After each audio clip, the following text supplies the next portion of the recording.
अखिलेश यादव ने कहा कि रेल दुर्घटनाएं और पेपर लीक एक दूसरे से आगे निकलने की होड़ में हैं। आज सुबह संसद में विपक्ष ने वायनाड में हुए भूस्खलन पर चर्चा की मांग की। वहीं लोकसभा से विपक्ष के नेता राहुल गांधी ने सरकार को पीड़ितों के परिवार को धनराशि जारी करने और मुआवजा बढ़ाने की आग्रह किया।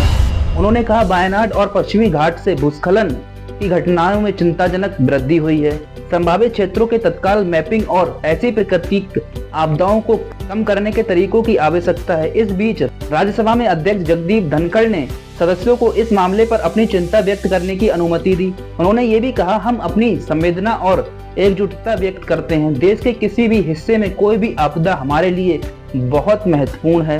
मैं त्रासदी को एक राज्य तक सीमित नहीं कर सकता। विपक्ष द्वारा केंद्रीय बजट 2024 समेत कई महत्वपूर्ण मुद्दों पर भाजपा नीति एनडीए सरकार पर हमला करने के एक दिन बाद वित्त मंत्री निर्मला सीतारमण ने आज सदन को संबोधित करेंगी और बजट से संबंधित सवालों का जवाब देंगी।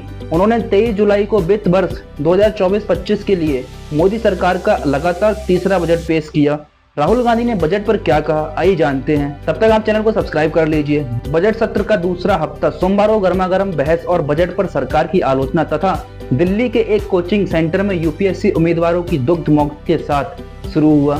कांग्रेस सांसद और लोकसभा में विपक्ष के नेता राहुल गांधी ने बजट 2024 पर बात की और कहा कि इसमें किसानों, युवाओं, मध्यम वर्ग और अग्निवीरों के लिए कुछ नहीं है।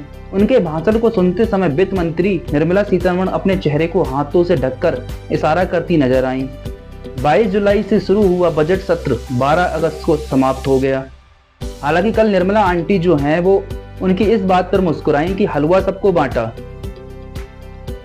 और वो सब में कौन थे? 12 लोग। ना उसमें कोई दलित था, ना ही कोई ओबीसी कास्ट का था। यहाँ पर भी उनसे पक्षपात किया गया। इवन जो फोटो क्लिक हुआ उन 12 लोगों का, उन 12 लोगों में से भी जो 2 लोग गए भी थे, उन 2 लोगों को पीछे कर दिया, मतलब उस फोटो में लिया भी नहीं। अब आपकी क्या राय है, जरा कमेंट करके बताइए। मिलते हैं अपनी नई वीडियो।